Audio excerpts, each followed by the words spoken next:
वरदरं विष्णुं शशिवर्णं चतुर्भुजं प्रसन्नवदनं ध्यायेत् सर्वविघ्नोपशान्तये वक्रतुण्डमहाकाय सूर्यकोटिसमप्रभ निर्विघ्नं कुरु मे देव सर्वकार्येषु सर्वदा. ஓம். உள்ளது 40 பகவான் ஸ்ரீ ரமணர் இயற்றிய 40 செயல்களில் 35 வரை நாம் இதுவரை பார்த்திருக்கிறோம். இன்று நாம் 36 40 வரை அதன் உள்ளர்த்தம் என்ன என்று பார்த்து நிறைவு செய்வோம். 36வது பாடல். நாம் உடல் என்று எண்ணின் அல நாம் அது என்று எண்ணும் அது நாம் அதுவாய் நிற்பதற்கு நல் துணையே ஆம் என்றும் நாம் அது என்று எண்ணுவது ஏன்? நான் மனிதன் என்று எண்ணுமோ? நாம் அதுவாய் நிற்கும் அதனால். இங்கே ஒரு முக்கியமான ஒரு உபதேசத்தை சொல்றார். நான் அது நான் அது நான் அதுன்னு எல்லாம் சொல்லிட்டு இருக்கிறாங்க.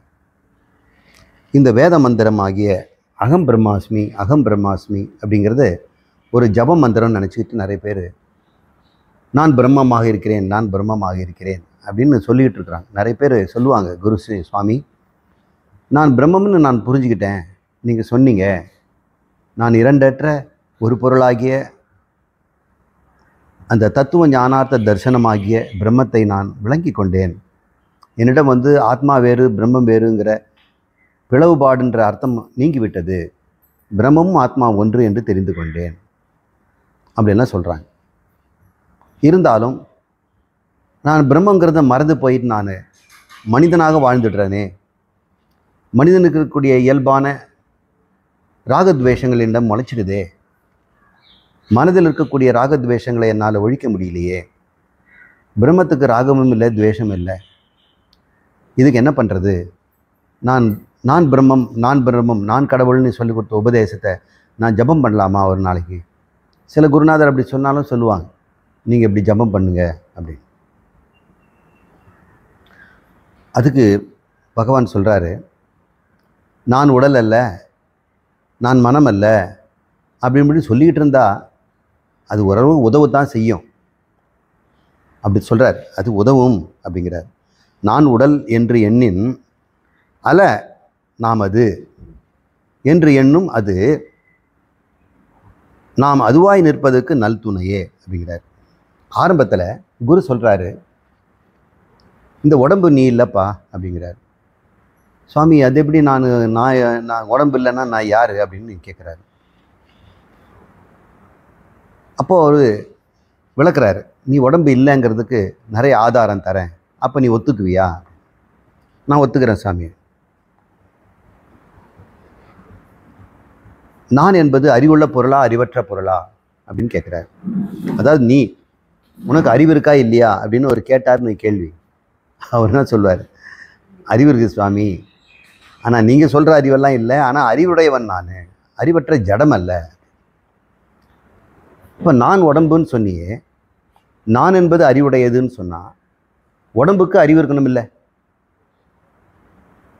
இப்போ இது உடம்பு, இதை நானுன்னு சொல்கிறான்.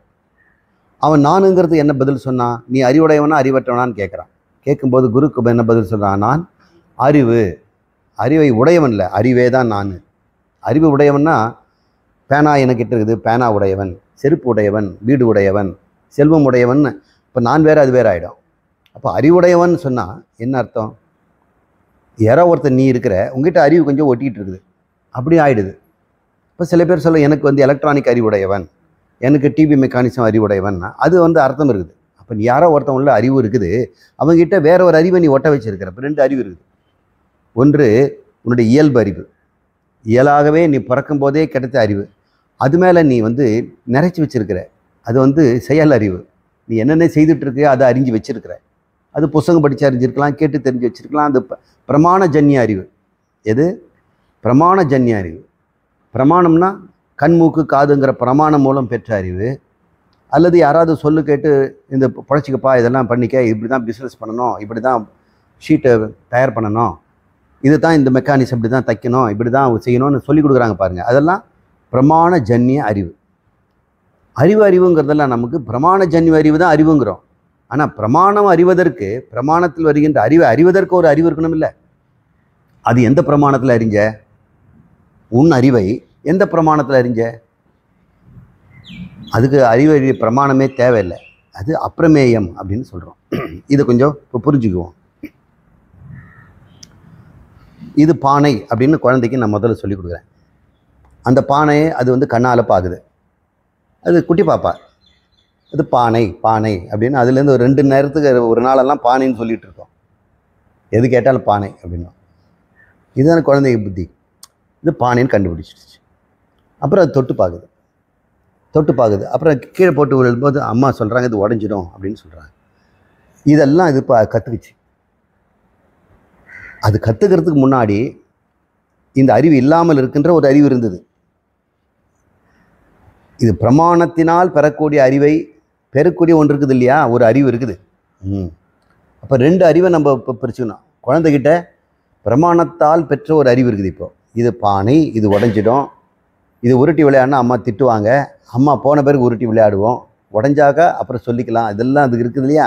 இதெல்லாமே பிரமாணத்தினால் வந்தது. அம்மா சொல்லி கொடுத்த பிரமாணம், தானாக தொட்டு பார்த்தவன் கண்ணால் பார்த்தது. அப்போ ஏதோ ஒரு பிரமாணத்தின் மூலம் ஒரு அறிவு நமக்கு கிடைக்கும். சின்ன சின்ன உயிரினங்கள், பட்டாம்பூச்சியோ அல்லது வண்டோ கரப்பாம்பூச்சியாக கூட பிரமாணத்தின் மூலம் தான் அது அறிஞ்சிக்குது. கரப்பாம்பூச்சி பெரிய மீசை ஒன்று இருக்குது, ஆம்பளைக்கு பொம்பளை 2 பேருக்குமே உண்டு. அங்கே அந்த மீசை எதுக்கு? இந்த ஓட்டைக்குள்ளே போக முடியுமா அப்படின்னு முதல்ல மீசை தான் டெஸ்ட் பண்ணோம். மீசையை வச்சு அப்படியே முன்னாடியே குருடை எப்படி வந்து குச்சி வச்சு தொட்டு பார்த்து போகிறானோ, இந்த கரப்பாம்பூச்சி மீசையால் எப்படி தொட்டு பார்க்கும். நல்லா இருக்குது, இந்த இடத்துல செவரு இருக்குது, இந்த இடத்துல ஓட்டை இருக்குது அப்படின்னு ஒரு சரக்குன்னு உள்ளே போய்டும். அப்போது அது ஓட்டைங்கிறது கண்ணால் அது பார்க்கல, மீசையால் தொட்டு தான் பார்க்குது. இப்போ மீசை மோனே அதனுடைய அந்த மீசை புறப்படுறது இடம் இருக்குதே, அந்த இடத்துல ஒரு சென்சார் இருக்குது. அந்த சென்சார் வந்து டச் சென்ஸு. தொட்ட உடனே இந்த ஹார்டாக இருக்குது, இந்த இடத்துல ஹாலோவாக இருக்குது அப்படின்லாம் அதுக்கு அறிவு இருக்குது.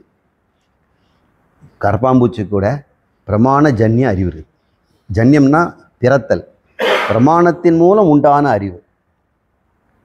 ஆனால் அதுக்கு அந்த ஒரு அறிவை பெறுவதற்கு ஒரு அறிவு இருக்குதே, அது ஜன்ய அறிவா? அது எப்பொழுதுமே இருக்குது. அது பிறக்கும்போது உனக்கு கொடுக்கப்பட்டாங்களா? அம்மா பால் ஊற்றும்போது கொஞ்சம் அறிவை சேர்த்து விட்டாளா? நம்ம பிறக்கும்போது அறிவோடு தான் வந்திருக்கிறோம். அந்த அறிவு அப்பிரமேயம், பிரமாணத்தினால் அறிய வேண்டிய அவசியம் இல்லை. தன்னை அறிவதற்கு அவன் என்ன தெர்மாமீட்டர் யூஸ் பண்ணுவானா, கிள்ளி பார்த்துக்குவானா, கண்ணாடி முன்னாடி பார்ப்பானா, நான் இருக்கிறேன் அப்படின்னு நீங்கள்லாம் கண்டுபிடிங்க. கும்மிருட்டில் கூட நீங்கள் இருக்கிறது உங்களுக்கு தெரியும். தேடுற திருடன் தான் பார்த்தான் காண அவன் இல்லை பண்ணுறதுன்னு போயிடுவான். நான் இருக்கிறேன்டா அப்படின்னு இருட்டில் நான் அறிவேன். என்னை கும்மிருட்டில் என் கையை கூட நான் பார்க்க முடியாது. அந்த மாதிரி இருட்டு. அதனால என்னை நான் பார்த்துக்கிட்டே இருக்கிறேன். என்னை பார்க்குறதுக்கு நான் ஒருத்தர் இருக்கிறேன். பார்க்கின்ற பொருளாக நான் 2 பேர் இருக்கிறோமா என்ன? ஒருத்தன் தான் இருக்கிறேன். அப்போது நானே என்னை பார்க்கிறேன், இன்னொரு பொருளாக பார்க்கல. என்னை நானே என்னால் பார்த்து கொள்கிறேன். அப்படின்னா பார்ப்பவனும் நானே, பார்க்கப்படும் பொருளானே, பிரமாணமும் நானே. அதுக்கு எந்த பிரமாணத்தை நான் யூஸ் பண்ணேன்? கண்ணு மூக்கு காதோ தொட்டு பார்த்தோ அம்மா சொல்லி கொடுத்தானே கண்டுபிடிச்சேன். யாராவது அம்மா சொல்லி கொடுத்து நான் இருக்கிறேன்னு கண்டுபிடிச்சோமா? சப்த பிரமாணம் தேவையில்லை, அது 6வது பிரமாணம். இந்த பிரத்யட்சம் அனுமானம் சொல்லக்கூடிய 5 பிரமாணங்கள், 5 பிரமாணங்கள், அதில் ஏதாவது அனுமானத்தின் வச்சு நான் இருக்கிறேன்னு கண்டுபிடிச்சேனா? நான் இருக்கிறேன்னு கண்டுபிடிக்கிறதுக்கு அனுமானம், என் அனுமானத்தின் பேரில் தான் நான் இருக்கிறேன்னு கண்டுபிடிச்சிருக்கேன். சார் எப்படி சொல்கிறீங்க? என்னையே ஒரு பொம்பளை கல்யாணம் பண்ணி வச்சிருக்கிறா அப்படின்னா நான் இருந்தால் தானே கல்யாணம் பண்ண முடியும். அதனால் என் மனைவி இருப்பதால் நான் இருக்கிறேன், என் குழந்தைகள் இருப்பதால் நான் இருக்கிறேன்ட்டு அனுமானத்தை யூஸ் பண்ணுறோமா? இல்லையே. நான் இருப்பதை அனுமானமும் தேவையில்லை, பிரத்யட்சமாகவும் கண்ணாடியிலும் பார்க்க வேண்டியதில்லை. அதுக்கப்புறம் அர்த்தாபத்தி, தேர்ஃபோர் ஐ ஆம் அப்படின்னு சொல்லணுமான்னு அப்படி ஒருத்தர் சொன்னார். தேர்ஃபோர் ஐ ஆம். ஒரு ஃப்ரெஞ்சு ஃபிலாசபர், டெஸ்கார்த்தேன் பேர். அவர் மேத்தமெட்டிஷியன். அவர் தான் கார்டீசியன் மேத்தமேட்டிக்ஸ்னு கண்டுபிடிச்சார். XYZலாம் போட்டு அவர் தான் போட்டு கிராஃப் ஷீட்டுக்கெல்லாம் நம்மளை பாடாப்பட்டினவர் கார்டீசியன் மேத்தமெட்டிஷியன். அவர் பேர் டெஸ்கார்ட்டேன்னு ஃப்ரெஞ்சார். அவர் I think there for I ஆம், நான் சிந்தித்து கொண்டிருப்பதால் நான் இருக்கிறேன் அப்படின்னு கண்டுபிடிச்சிட்டார். நீ இருப்பதால் தான் சிந்திக்க முடியுது. ஆனால் அவர் ரிவர்ஸில் சொல்கிறார், நான் இருப்பதை என் சிந்தனை காட்டி கொடுக்க வேண்டியதில்லை, உணர்வுகள் காட்டி வேண்டியதில்லை. ஏன்னா அது நான் மட்டும்தான் உணர்வும் அறிவும் உடையவன். அது எப்படி நீ அந்த அறிவை அறிந்தாய்? உன் அறிவை நீ எப்படி அறிந்தாய்? நீ அறிவுடையவன் என்பதை நீ எப்படி அறிந்தாய்? அறிவுடையவன் என்ன? பிரமாண ஜன்னிய அறிவில்லை. எனக்கு அறிவு இருக்கிறது, நான் அறியும் பொருள், மீதியெல்லாம் அறிவற்ற பொருள் அப்படின்னு சொல்கிறேன். அந்த அறிவு எப்படிப்பட்டதுன்னா, எந்த ஒரு பிரமாணத்தின் துணையில்லாமலும் சுயமாக தன்னைத்தானே அறிவதனால அது பிரமாணம் தேவைப்படாதனால அப்பிரமேயம்னு பேர். இப்போ இந்த பொருளுக்கு நான் பிரமாதா, பார்க்குறவன். பிரமாதானா பார்ப்பவன், அறிபவன். அது என்ன பிரமாதா? மாதா பிதாங்கிறாங்களே, பிரமாதா இவன் பிரமாதமான ஆளா? இல்லை. பிரமா என்றால் அறிவுன்னு அர்த்தம். நான் அறிபவனாக இருக்கனால பிரமாதா. இதுக்கு அறிவு இல்லைல்ல, அதனால் இது பிரமேயம். அறிவுக்கு உட்படுவதுன்னு அர்த்தம். என் அறிவுக்கு இது உட்படுது. சிலதெல்லாம் அறிவுக்கு உட்பட மாட்டேன். காற்று இருக்குது, என் அறிவு உட்பட மாட்டேங்குது. அப்போ அது பிரமேயம் இல்லையா? இருக்குது. என்னுடைய அறிவுக்கு கண்ணுக்கு புலப்படாமல் இருக்கலாம், ஆனால் சரீரத்தில் அது ஸ்பரிசத்தில் உணர்றேன். ஏன்னா எப்படி இருந்தாலும் என் அறிவுக்கு அது படுகிறது, அறிவுக்கு படுகிறது. ஆனால் அறிவுக்கு படுவதெல்லாம் பிரமேயம். அறிவு படித்துக் கொள்வதுக்கு பேர் பிரமாதா. அறிவாக இருக்குது பார்த்தீங்களா, இதே என்னை சேர்க்குதே, அது பேர் பிரமாணம். அளந்து கொடுக்குது. மானம்னா அளவு, அளந்து கொடுக்குது. இது பழுப்பு நிறம் அப்படின்னு அளந்து கொடுக்குது, கரெக்டாக அளந்து கொடுக்குது. என்ன பழுப்புன்னு கூட பார்க்கலாம். இதை விட இது கம்மி பழுப்பு, இது அதிகம் பழுப்புன்னு. கண் ஒரு மானம், மூக்கு ஒரு மானம். மூக்கு ரொம்ப ஷார்ப்புங்க, எங்கே வாசனை பிடிச்சிடுவானே எங்கே அப்படின்னு. பக்கத்து வீட்டிலேருந்தே தெரிஞ்சிச்சு உங்கள் வீட்டில் பிரியாணின்னு. வந்துட்டியா காலையிலேயே நேரத்தில் அப்படின்னு. அப்போ அவன் மூக்கு ஒரு பிரமாணம், மெஷர் பண்ணுது. மானம்னா அளவு, அளவிடுதல். இப்போ ஏதோ ஒரு முறையில் தான் நம்ம அளவிடுறோம். இது சூடாக இருக்குது, இது குளிர்ச்சியாக இருக்குது, உயரமாக இருக்குதுங்கிறத அளந்து பார்த்தானே சொல்கிறோம். அதனால் அது பேர் பிரமாணம். அப்படி அளந்து கொடுக்குற கருவிக்கு ஒன்று இருக்குது இல்லையா, அதுவும் பிரமாண கரணம். நம்ம அளக்கிற பொருளுக்கு பிரமேயம். இந்த அளந்து அனுபவிக்கிறவன் யார்? அந்த அறிவை பயன்படுத்துகிறவன் யார்? அவன் பேர் பிரமாதா. இப்போ 3 தேவைப்படுது. இப்போ நான் இருக்கிறேன் அப்படின்னு சொல்லும்போது அதை அறிவதற்கு என்ன பிரமாணம் வேணும்? அது பிரமேயமா? இது மாதிரி சட்டிப்பான மாதிரி நீ உன்னை அறிவதற்கு நீ வெளியே எப்படி வச்சு நான் இருக்கிறேன்னு பாருங்க அப்படி வேணால் ஃபோட்டோவில் காட்டலாம். இந்த மாதிரி குட்டியாக ஒரு தலை தெரியுது, அது நான் தான் அப்படி. ஏன்னா ஃபுட்பால் கிரவுண்டில் பெரிய கூட்டத்தில் ஒருத்தர் உட்காந்துருக்கிறான். அது மரடானா கோல் போட்ட நாள் அடுத்த ஃபோட்டோ அது. அதனால் இந்த படத்தை வச்சுருக்கிறான். நீ எங்கடா இருக்கிறேன்ட்டு இங்கே வந்து போட்டிருப்பான். அது லென்ஸில் பார்த்தா கூட தெரியாது. இருந்தாலும் நான் இருக்கிறேன் அப்படின்னு இது ஒரு பிரமேயமாக வச்சு, நான் பிரமாதா வச்சு அவனுக்கு லென்ஸ் போட்டு காட்டினேன்னா அது வேறு விஷயம். அது இப்போ இது வந்து பிரமேயமாகி போச்சு. நான் இருக்கிறேன்னு என்ன பார்க்குறதுக்கு கும்மிருட்டில் அது ஒரு பிரமேய பொருளா? இன்னொரு பொருளா? இன்னொரு பொருளாக அந்த பிரமாணம் வேணும். அப்போ இன்னொரு பொருளாகவே என்னையே நான் பார்ப்பதற்கு, நான் பார்க்கிறவனாக இருப்பதனால பிரமாதா தன்னை எப்படி அறிகிறான்? பிரமாணத்தை கொண்டு அல்ல, பிரமேயமாக அல்ல. அது பேர் அப்பிரமேயம். அது ஏன் சார் அப்பிரமேயங்கன்னா? அது இன்னொரு பொருள் இல்லை. அப்போ எப்படி தான் அறிஞ்சது? சொப்பிரகாசம். அது தன்னைத்தானே அறிவதனால சொப்பிரகாசம். அப்போ நான் யார் அப்படின்னு கேட்டால் என்ன சொல்லணும்? அப்பிரமேயம் சொப்பிரகாசம். இது எப்போ சேர்ந்தே சொல்லணும். அப்பிரமேயம் சொப்பிரகாசம். அடித்து போட்டாலும் அந்த பதில் மாறக்கூடாது. அப்போ நான் எப்படி அறிந்தேன்? என்னை பிரமேயமாக வைத்து பிரமாணத்தை கொண்டு அறியவில்லை. அப்புறம் எப்படி தான் அறிந்த நீ? சொப்பிரகாசம். ஐ நோ மை செல்ஃப் அப்படின்னு நம்ம சொல்கிறோம். அப்படி இருக்கின்ற ஒன்று பிரமேயம் ஆயிடுச்சுன்னா அது நீ இல்லை இல்லையா? அப்பிரமேயம் இல்லையா? நீ சொப்பிரகாசம் இல்லையா? இப்போ நீ உடம்பு நீ நானுன்னு சொல்கிறியே, இது சொப்பிரகாசமா? தன்னைத்தானே அறியுதா? தன்னைத்தானே அறியுதுன்னு சொன்னால் நீ எதுக்கு தொட்டு பார்க்குற? இங்கே வந்து கட்டி இருக்குதான்னு சொல்லி இப்படிலாம் பார்க்குறல்ல, வீங்கி இருக்குதான்னு. அப்போ அந்த கட்டியை சொல்லணும்ல, நீ உடம்பே அறிவுடையதாச்சே, இங்கே எல்லா இடமே அறிவு இருக்கணும் இல்லை. அப்போ அந்த உடம்பு அறிவு இருக்குதுன்னா உன் முதுகு எப்படி இருக்குன்னு உங்கள் உடம்பு தெரியணும் இல்லை. உங்கள் உடம்புக்கு தெரியுதா உங்கள் முதுகு எப்படி இருக்குன்னு? இப்போ உடம்பு அறிவுன்னா உடம்புல இருக்க ஒவ்வொரு புள்ளிலையும் அறிவு இருக்கணும். நகக்கண்ணிலேருந்து எல்லா இடத்துலையும் அறிவு இருக்கணும். அந்த அறிவு தன்னை அறியணும். ஏன்னா அது சொப்பிரகாசம். நீ தான் சொன்ன அப்பிரமேயம் சொப்பிரகாசன். இப்போ சரீரத்துக்கு அப்பிரமேயம்னு சொல்ல முடியுமா? அது பிரமேய வஸ்து இல்லையா? அது இன்னொன்றாக வைத்து பார்க்கப்படுவது இல்லையா? அது சொப்பிரகாசமா? இல்லையே. நான் தானே தொட்டு அறிய வேண்டியதாக இருக்குது. இதிலிருந்து உடல் நாம் என்று எண்ணின், அப்படி எண்ணும் பொழுது அல்ல நான் அது அன்று, இது மாதிரிலாம் சிந்திக்கலாம். குரு சொல்கிறது இது வந்து உன்னை கண்டுபிடிக்கிறதுக்கு உதவும். நாம் அதுவாய் நிற்பதற்கு நல்ல துணைதான். குரு சொல்கிறபடி கேளு. இப்போ என்ன புரிஞ்சிட்டான்? சரி சார், நீங்கள் என்ன சொல்ல வரீங்க? நான் அறிவு பொருள், பிரமாண ஜன்ய அறிவு இல்லை, சொப்பிரகாசம். மீதெல்லாம் பிரமாண ஜன்ய அறிவு.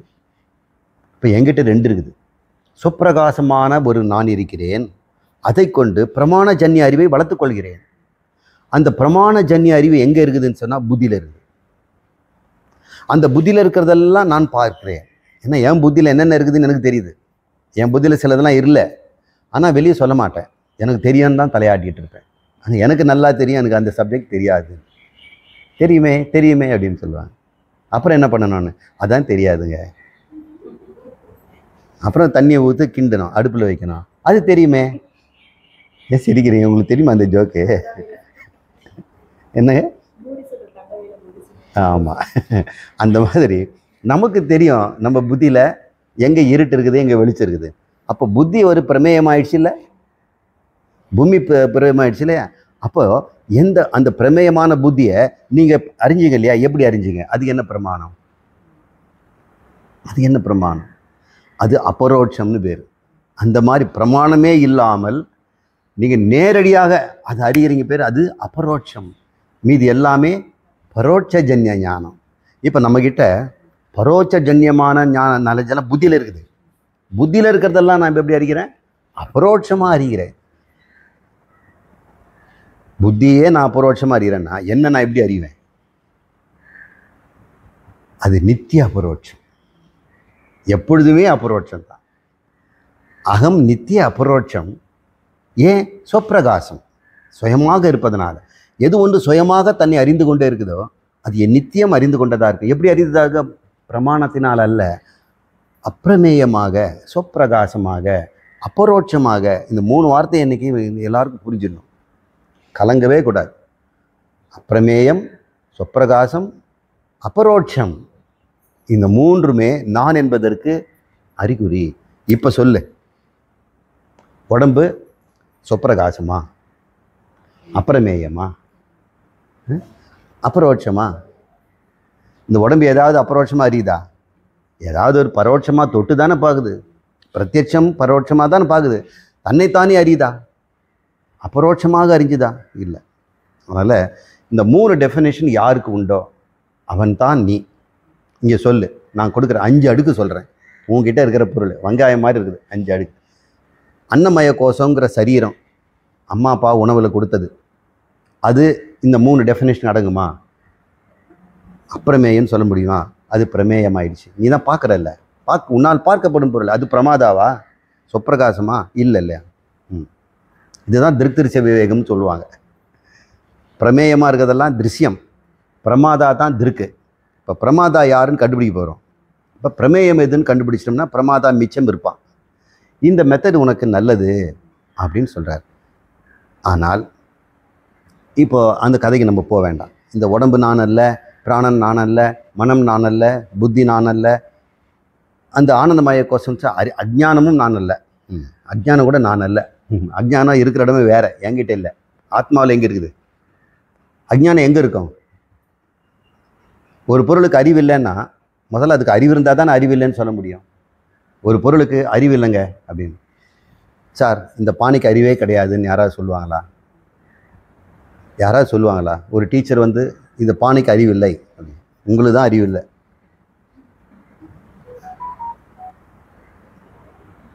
அறிவில்லைன்னு எங்கே சொல்லுவோம்? அப்பிரமேய சுப்பிரபகாசமாக இருக்கிற அறிவுக்கு அறிவில்லை, அதுக்கு அறியாமை இல்லை, அறிவில்லை அப்படின்னு சொன்னோம்னா அதுக்கு ஒரு அறிவு இருக்கிற இடத்துல தானே இருக்கும். இப்போ புத்திக்கு போதுமான அளவுக்கு அறிவு இருக்குது, அதே சமயத்தில் போதுமான அளவுக்கு அறியாமையும் இருக்குது. போதுமான அளவு அறிவு கொடுத்து தன் அறியாமையை போக்கிக் கொள்ளும் தன்மையை கொடுத்துருக்குறாங்க. அப்போது புத்தி பிறக்கும் போதே அறிவோடையாக பிறகுது, அறிவில்லாமல் அறிவுடையதாக இருக்குது. கடன் வாங்கி அறிவு, ஆத்மாவினுடைய அறிவை கடன் வாங்கி அறிவுடையதாக இது இருக்குது. ஆனால் அதுக்குன்னு தன்னை பற்றி அறிவும் இல்லை, உலகத்தை பற்றி அறிவும் இல்லை. தன்னை பற்றி அறிவதற்கு குரு தேவை, உலகத்தை பற்றி அறிவதற்கு உடம்பு தேவை. இந்த புத்தி உடம்புக்குள்ள வச்சுட்டு உலகத்தை அறியுது, இதைத்தான் எல்லாம் செய்கிறாங்க. தன்னை பற்றி அறிவதற்கு இந்த உடம்பு உலகம்லாம் பத்தாது, அது குரு வேணும்.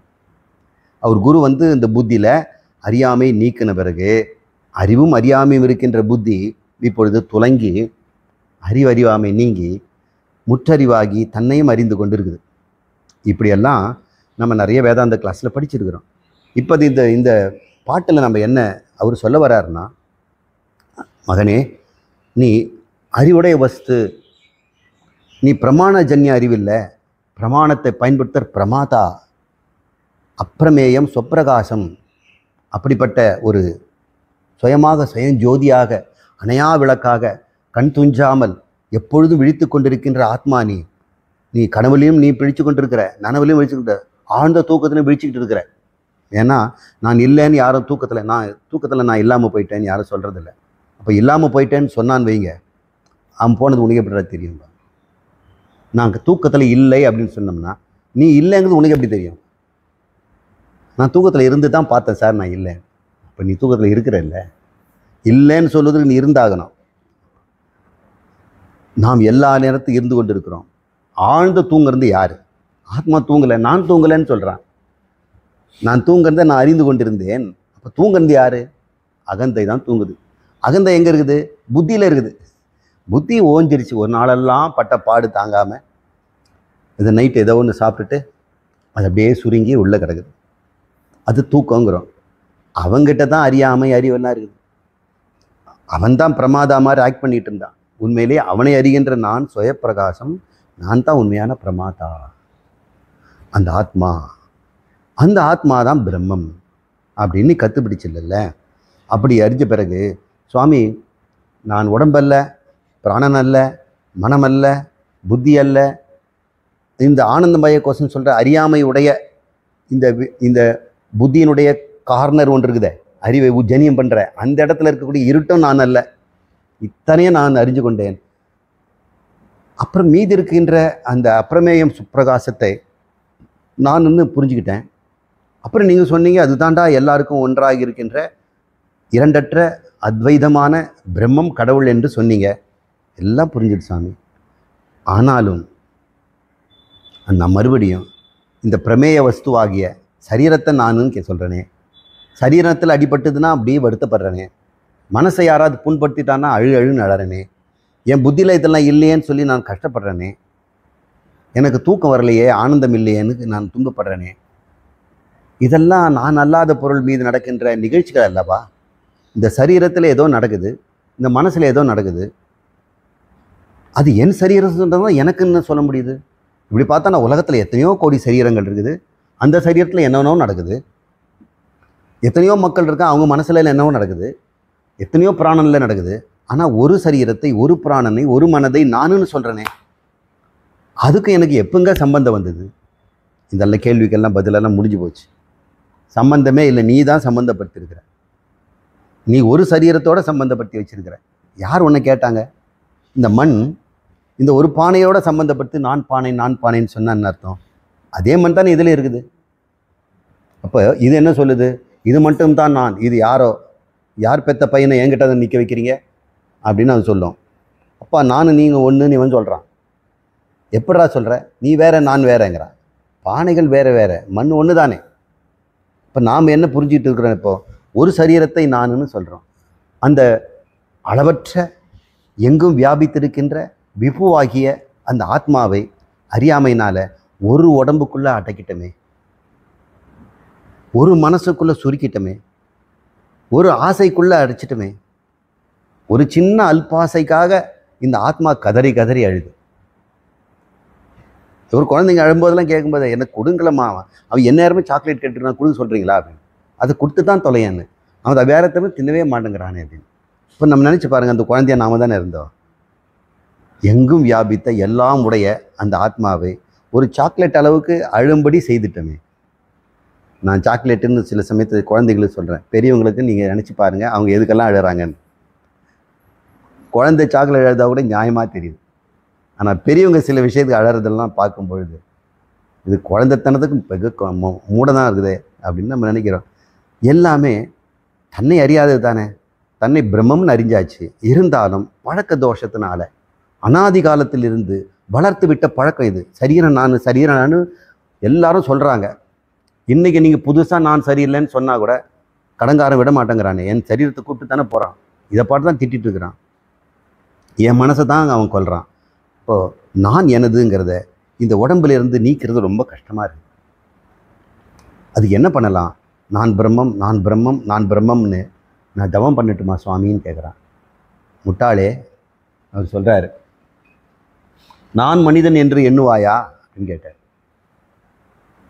நான் மனிதன் சொல்லிட்டு நீங்கள் எண்ணியா? இல்லைங்க சாமி. அப்புறம் எப்படா நீ மனிதனாக இருக்கிற? அது எப்படிங்க சாமி அது மறக்கிற விஷயம்? நான் மனிதன்கிறது எப்படி மறக்க முடியும்? அப்போ நீ ஆணுங்கிறதோ மனிதன்கிறதோ நீ நினச்சி பார்த்து ஜபம் பண்ணுறியா? நாயாயிடக்கூடாது சாமி, நாயாயிடக்கூடாது சாமி, நான் மனிதனாக இருக்கணும்னு சொல்கிறியா? சொல்ல மாட்டேன் இல்லை. ஆனால் சில பேர் நான் பெண்ணாக இருக்கணுங்கிறான். ஏன்னா அவன் ஆணாக இருக்கிறான். உடம்பு ஆணாக இருக்குது, மனசு பெண்ணாக இருக்குது. அவன் என்ன பண்ணுவான்? டெய்லி எல்லாரும் என்ன பெண்ணாக பார்க்கணும், நான் பெண்ணாக இருக்கணும், நான் பெண்ணு ஞாபகப்படுத்திக்கிட்டே இருக்கிறான். அதனால் அந்த ஆண் உடம்பை பெண் உடம்பாகவும் மாற்றிக்கிறான். நீங்கள்லாம் அதெல்லாம் பார்த்துருப்பீங்க. அவங்களெல்லாம் மூன்றாம் பாலினம் அப்படின்னு சொல்கிறோம். அவனுக்கு தான் அந்த மாதிரி பிரச்சனை. நான் பெண் சொல்லணும். நீ நானுன்னு நீ சொல்லிகிட்டு இருக்கிறியா? இது சொல்ல மாட்டேல்ல. எதை சொல்லணுங்களா? இல்லை. அப்படி இருக்கும் பொழுது அவங்களுக்கு அந்த மாதிரி இருக்கிறதுக்கு காரணம் அவங்களுக்கு ஒரு குழப்பம் இருக்கிறது. நான் யாருங்கிறதுல சரீரத்தின் மூலம் அவங்களுக்கு குழப்பம். மனது எனக்கு பெண்ணுன்னு சொல்லுது, சரீரம் எனக்கு ஆணுன்னு சொல்லுது.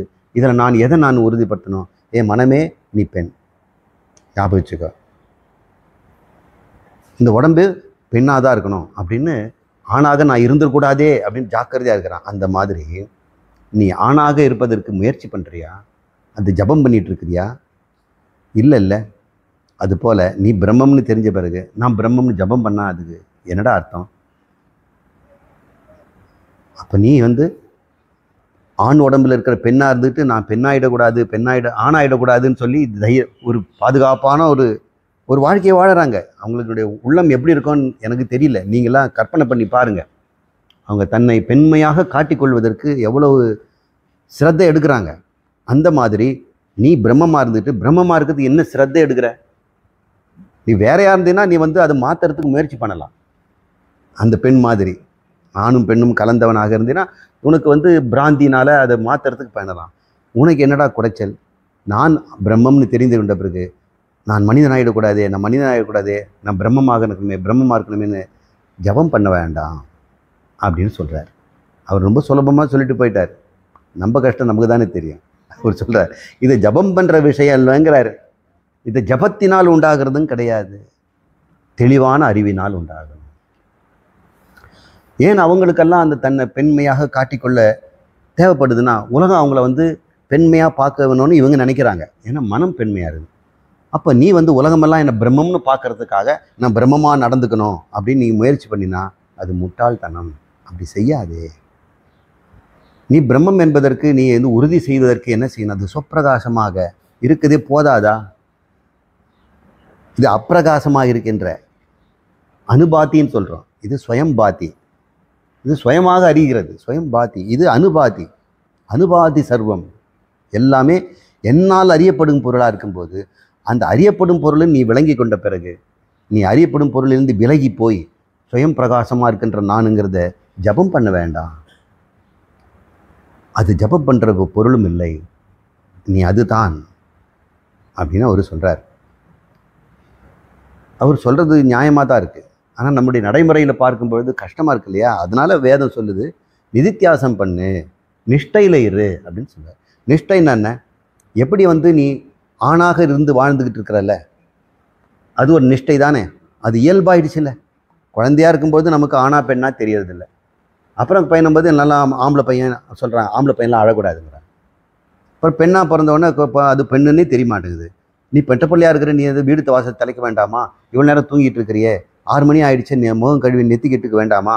இதை அப்படிலாம் நம்மளை பொம்பளை ஆக்கிடுறாங்க. அப்போ அவள் பொம்பளையாக வாழ ஆரம்பிச்சிடா. அது பேர் நிஷ்டை. யாராவது ஒருத்தர் இப்படி பண்ணோன்னா நம்மளை பொம்பளை என்ன போயிடுவாங்களே அப்படின்னு சொல்லிவிடுவாங்க. அதனால் அந்த நிஷ்டையில் இருக்கிறாள். அதுக்கப்புறம் கொஞ்ச நாள் ஆன உடனே அவள் நிஷ்டையெல்லாம் போயிடுச்சு. தான் பெண் என்பதை மறக்க முடியாத அளவுக்கு பெண்மைக்கு வந்துடுறா, தாயாயிடுறா. நிறைய பேருக்கு தாயாக இருந்து அவள் செய்யும்போது அவளுக்கு நிஷ்டை தேவையில்லை. முதல்ல சாதன ரூபமான நிஷ்டை சாத்திய ரூபமாகி போச்சு. அப்போ நிஷ்டைங்கிறது கொஞ்ச நாள் ஆகுது இல்லை.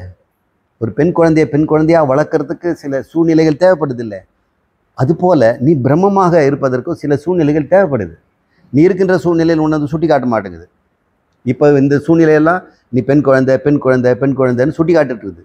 ஆனால் நாம் இருக்கிற சொசைட்டியில் நீ பிரம்மம், நீ உபநிஷத்து படித்தவன், நீ பிரம்மம் ஜாக்கிரதை அப்படின்னு யாராவது சொல்கிறாங்களா? நம்மளை மனுஷனாக தான் பார்க்குறாங்க. நாம் தான் நிஷ்டையில் ஈடுபடணும். அந்த நிஷ்டையில் சாதன ரூபமாக இருப்பது சாத்தியமாயிடணும். இனிமேல் நான் பிரம்மம் இல்லை அப்படின்னு எனக்கும் தெரியக்கூடாது. மற்றவனா யாரும் நம்ம பிரம்மமா இல்லையான்ற கேள்வியெல்லாம் வரக்கூடாது. அந்த அளவுக்கு ஒரு வரும் வரை நம்ம நிஷ்டையில் இருக்கணும். நிஷ்டையில் பண்ணாமல் போயிட்டோம்னா ஒருவேளை பிரம்மமாக இல்லாமல் போயிடுவோமோ, ஐயோ அந்த ஞானம் வீணாயிடுமோ? பயப்படாத. நீ அறிந்தாலும் அறியாவிட்டாலும் பிரம்மந்தான். நீ அஞ்ஞானியாகவே இருந்தாலும் நீ பிரம்மந்தான். நீ அறிந்து கொண்டாய், அறிந்தபடி வாழணும். என்னால் வாழ்நாள் பத்தலை சார், நிஷ்டை இருக்க முடியல, நான் பிரம்மமாக வாழ்ந்து பார்க்குறதுக்கு நாளே கிடைக்கல, மனிதனாக வாழ்வது தான் கிடைக்குது. பயப்படாத. ஞானம் அபாதிதம். தன்னை பிரம்மமே அறிந்து கொண்டாய், பிரம்மமாக வாழ்வதற்கு வாய்ப்பு இந்த உலகத்தில் தரலை. இல்லைன்னா அதை பற்றி நீ கவலைப்பட வேண்டாம். நீ பிரம்மம் இல்லைங்கிறது ஆயிடாது. நீ பிரம்மம் இல்லைங்கிறது அது பொய். நீ பிரம்மம் என்பது நிச்சயம் என்று புரிந்து கொள். நீ மோட்சம் அடைஞ்சாச்சு. நீ மோட்சம் அடைய வேண்டியது உன்னுடைய மனசுலேருந்து தான் மோட்சம் வரணும். அதுக்கு நிஷ்டை தேவைப்படுது. இப்போ இந்த நிஷ்டை எப்படி தான் பண்ணுறது? சுவாமி அதை பற்றி ஒன்றுமே சொல்லலை. நீ மனிதன் என்று நினைக்க வேண்டியது இல்லையே, அது மாதிரி நீ பிரம்மன் ஏன் நினைக்கிற அப்படின்னு சொல்கிறாரு. நல்லா தான் இருக்குது. ஆனால் நமக்கு மனிதன்ற நினைப்பு ஸ்ட்ராங்காக இருக்கே. பிரம்மங்க நினைப்பு இன்றைக்கி தான், நேற்று தானே உண்டாச்சு. நேற்று தானே இன்றைக்கி உபதேசமே கொடுத்தீங்க. இப்போ இனிமேல் தானே நான் பிரம்மமாக வாழணும். இப்போ பிரம்மமாக வாழ்வதற்கு என்ன தடை? மனுஷனாக வாழ்வதற்கே தடை இல்லை. ஆனால் நீ பிரம்மம் வாழ்வது என்ன தடை? யார் தடை செய்ய முடியும்? சார் பிரம்மமாக எப்படி வாழறது? பிரம்மமாக வாழ்வதற்கு ஒரு அடையாளம் சொல்கிறேன் கேளுங்க. எப்பொழுதும் மனம் கலங்காமல் இருத்தல் தான் பிரம்ம நிஷ்டை. மனம் கலங்குச்சுன்னா அது ஜீவன். மனம் கலக்கம் ஏற்பட்டதுன்னா, கலக்கம்னா என்ன? மனம் கலங்குனா எப்படி இருக்கும்? ஒன்று கோபத்தில் இருக்கும், பயத்தில் இருக்கும், காமத்தில் இருக்கும், பொறாமையில் இருக்கும். இந்த அவாவெகுளி காமம் இது தானே மனதை கலக்கிறது. உன் மனது பிரம்மமாக இருந்ததுன்னா இந்த மனம் எப்படி இருக்கும்? நான் என்று அது உணர்வாது. அதை காப்பாற்றிக்கிறது தானே பயப்படுது. மனம் தன்னை காப்பாற்றிக்க தானே ஆசைப்படுது. இனிமேல் காப்பாற்றிக்கவே வேண்டியதில்லை என்ற ஒரு நிம்மதிக்கு வந்த பிறகு மனம் எப்படி இருக்கும்? கலங்காமல் இருக்கும். அப்போ பிரம்மம்னு நீ உணர்ந்துட்டேன்னா உன் மனம் உனக்கு காட்சி தரும். உன் மனம் உனக்கு காட்சி தரும். நீ ஒரு சாட்சியாக அதை நீ அபரோக்ஷமாக உணர்வாய். ஆஹா, நான் பிரம்மம் என்பதை உணர்கிறேனே. எப்படி உணர்றேன்? இது எப்படி நான் வார்த்தையில் சொல்ல முடியும்? என்னிடம் கோபம் இல்லை, பெஸ்ட்டு அடையாளம். என்னிடம் பயம் இல்லை, இன்னொரு பெஸ்ட்டு அடையாளம். என்னிடம் பொறாமையே இல்லை, ஏன்னா நான் விபு. நான் பொறாமப்படுறதுக்கு ஏதாவது இருக்குதானே? இரண்டாவது இல்லை. அப்போ எப்பொழுது உனக்கு காமமும் போயிடுச்சு, இது வேணும் அது வேணுன்ற அந்த ஆசையும் போயிடுச்சு, இந்த நாளும் மனசுலேருந்து போனது, இது தாண்டா நிஷ்டை. நீ பிரம்மங்கிறத யாராலும் கண்டுபிடிக்க முடியாது. ஏன்னா பிரம்மம் அப்பிரமேயம். அது பிரமேயமாக இருந்தால் உன்னதை கண்டுபிடிச்சிடுவான். ஆனால் அவனுடைய குணங்களிலே பெரிய மாற்றத்தை நீ பிரமாதாவாக இருந்து ஆத்மா தரிசிக்கும். உன் மனதை நீ பார்ப்பாய். அப்போ உன் மனது எப்படி தெரியும்னா அமைதியாக தொட்டிலில் போட்ட குழந்தை மாதிரி அமைதியாக இருக்கும். தொட்டிலில் போட்ட குழந்தை எப்படி தன்னிலையிலே சுயமாக இருக்குதோ, எதையும் கேட்பதில்லை, அம்மாவும் கேட்கல, எதையும் கேட்கல, அது பாட்டுன்னு ஆனந்தமாக இருக்குது. கண்ணை திறந்துட்டு கூட கையெல்லாம் வீசிக்கிட்டு எதையோ தொட்டுக்கிட்டு சிரிச்சுக்கிட்டே இருக்குது. நம்ம பார்த்து ரசிக்கிட்டே இருக்குது. என்ன தான் அதுக்கு சந்தோஷம் கொடுக்குற பொருள் இருக்குது தெரியலையே. இந்த பச்சை குழந்தை தொட்டிலில் அப்படி கண்ணை பார்த்து பார்த்து சிரிக்குது, கன்னத்தில் குழி விழுது. இது எந்த ஆனந்தத்துக்கு என்ன தான் அது கொடுத்துருக்குது? இல்லை சாமி ஏதோ கொடுப்பார் போல இருக்குதுன்ட்டு. அது பரமானந்தம், அது ஆத்மானந்தம், அது நிஜானந்தம், அவருடைய சுய ஆனந்தம். அது நிலையே அப்படி தான். அதுக்கு நீங்கள் பேரை கொடுத்து ஏதாவது ஆம்பளை பொம்பளைன்னு வச்சுங்க பாருங்கள், அதுக்கப்புறம் தான் அந்த ஆனந்தம் ஒடியே போயிடுது. அந்த குழந்தை பால்யம்னு சொல்லுவாங்க. இந்த ஞானத்துக்கு பால்யம்னு பேர். பால்யம்னா குழந்தைன்னு அர்த்தம். ஞானியும் குழந்தையும் ஒன்றாக இருப்பார்கள், அல்லது பித்தன் மாதிரி இருப்பணும்னு சொல்லுவாங்க. பித்தனுக்கு தான் ஒரு குறிக்கோள் இல்லாமல் இருப்பான். இவனுக்கு ஒரு குறிக்கோளும் இல்லாதனால இவனும் பித்தன்னு சொல்லுவாங்க. குறிக்கோள் இல்லாதவனாகவும் காரணமே இல்லாமல் ஆனந்தத்தில் இருப்பவனும். மீதெல்லாம் காரணத்தால் ஆனந்தம். அவன் ஏன் ஆனந்தமானா காரணம் இருக்குது அப்படின்பான். இவன் ஏன் சிரிக்கிறான்னா காரணம் இருக்குது. குழந்தை ஏன் சிரிக்குதுன்னா என்ன காரணம்? காரணமில்லாத ஆனந்தம், குறிக்கோள் இல்லாத வாழ்க்கை. இதுதான் ஞானியோட லட்சணம். குறிக்கோள் என்ன? அது மனுஷனுக்கு தான் குறிக்கோள். நான் அதை அடையணும், இந்த போட்டியில் போயிடணும், இந்த பணத்தை சம்பாதிக்கணும், இதை வாங்கி ஆகணும், இந்த கல்யாணத்தை முடிச்சாகணும், இதெல்லாம் குறிக்கோள். ஞானியின் வாழ்க்கை குறிக்கோள் இல்லை. குறிக்கோள்னா அப்புறம் வாழாமல் போயிடுவான். நான் அது பிராரப்தம். பார்த்துக்கணும். பிராரப்தம் ஒரு குறிக்கோள் வச்சிருக்குது. அந்த குறிக்கோள் அது போயிட்டு இருக்கும். இப்போ ஞானி தன்னுடைய வேலை எதுவும் இல்லை. யோகக்ஷேமம் இறைவனுடையது, இந்த பிரகிருதியினுடையது. என்னை பாதுகாக்க வேண்டியதும், என்னை அழிக்க வேண்டியதும், என்னை காப்பாற்ற வேண்டியதும் என்னுடைய வேலை இல்லை. அது எவனை வரணும் அவன் பார்த்துக்கிட்டோம். நான் சரீரம் அல்ல, பிராணன் அல்லன்னு நீ புரிந்து கொண்ட பிறகு உன் மனதிலே ஒரு பிரசாந்தி நிலவும், ஒரு அமைதி தோணும். இதுதான் பரமானந்தம்னு பேர். ஏதோ பிளிஸ்ன்னு நினச்சிக்கிறாங்க சில பேர். இந்த ஆத்ம ஞானம் என்னைக்காவது வந்துடுச்சுன்னா குருவுக்கிட்ட போய் சொல்லிடணும், என்னைக்கு இந்த பிளிஸை நான் அனுபவித்தேன். நான் அப்படியே நல்லது நல்லதுன்னு கை தட்டுவேன். ஆனால் எனக்கு தெரியும் இவன் எதையோ தின்னுட்டு அது சந்தோஷமாக இருந்திருக்கிறான், எதையோ உணர்ந்துட்டு கிளர்ச்சியிலே இருக்கிறான்னு தெரியும். இந்த ஆத்மா ஆனந்தம் கிளர்ச்சினால் உண்டுவதில்லையோ, அது விஷய ஜென்மம் இல்லை. இது ஒரு விஷயத்தை பெற்றதாலோ விஷயத்தை விட்டதாலோ, சில சமயம் விஷயத்தை விட்டால் கூட நமக்கு ஒரு கிளர்ச்சி வரும். அப்பா போச்சின்னு, இந்த ஒரு பெயின் இருந்தது அது போச்சுன்னொன்னே ஒரு கிளர்ச்சி வரும். இது விட்டதாலோ பெற்றதாலோ கிடைக்கிற மாற்றம் அல்ல, விருத்திகத ஆனந்தம் அல்ல. இது புத்தியில் இருக்கின்ற சலனத்தால் ஒரு ஆனந்தம் இல்லை. இது தன்னுடைய இயல்பானந்தம், சச்சிதானந்தம் அப்படின்னு ஒருத்தர் சொல்கிறார். இதை நாம் அனுபவிப்பதற்கு நான் பிரம்மன் நினைக்க வேண்டாம். அப்படி நினைக்கிற அளவுக்கு இது இன்னொரு பொருளாது. நீ தானப்பா, நீ உன்னை நான் பிரம்மம்னு சொல்லணும். நான் மனிதன்னு சொல்கிறது கூட அது நியாயம் இருக்குது. நான் பிரம்மம்னு சொல்வது அநியாயமெல்லாம் இருக்குதுன்னு அவர் வேடிக்கையாக சொல்கிறார். அது பின்னாடி இவ்வளோ விஷயம் இருக்குதுன்னு நம்ம பார்க்குறோம். ஸோ இந்த இதுலேயே நம்ம என்ன தெரிஞ்சுக்கிட்டோம்? நான் என்பது அப்பிரமேயம் சுப்பிரகாசம் அப்படின்னு சொல்கிறோம். அது என்றைக்குமே அறியப்படும் பொருளாக இருக்காது.